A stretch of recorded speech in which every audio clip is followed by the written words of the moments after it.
Hey guys, it's Daniel. Welcome back. The last time Alice in Chains ever recorded a full studio album with Layne Staley was back in 1995, the Dog album. Layne's health had deteriorated to such a point that, unfortunately, the band would never record a full studio record with him ever again. They did, however, record 2 new songs with Layne at various points in August and October of 1998, Get Born Again and Died. A few months prior to that, on March 31st of 1998, Jerry Cantrell released his debut solo record, Boggy Depot. It's been speculated that at least some of the material on Boggy Depot was originally written to be used for the next Alice in Chains record with Layne Staley. Unfortunately, of course, because of Layne's health, that album would never materialize.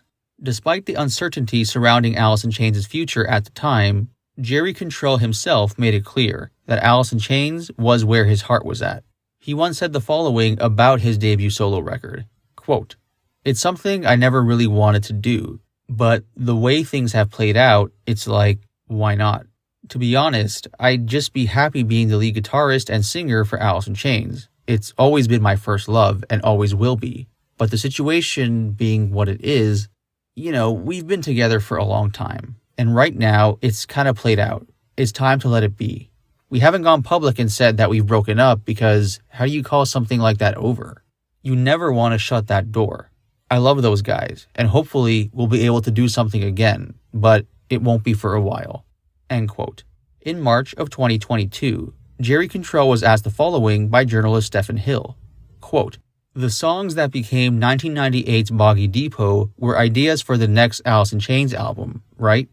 This was Jerry's response, quote, "I'm always writing, always. So I'm sure some of those riffs and those ideas were things that I was going to be bringing into the Alice camp for whatever we were going to do next.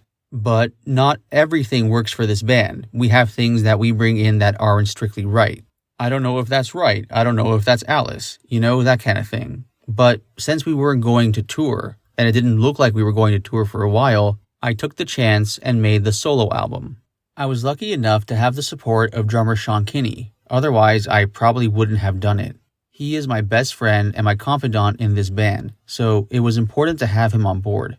And Mike Inez on bass as well. I got to invite a bunch of my favorite friends and bassists down too. Rex Brown from Pantera, Les Claypool from Primus, as well as Inez, so it was great.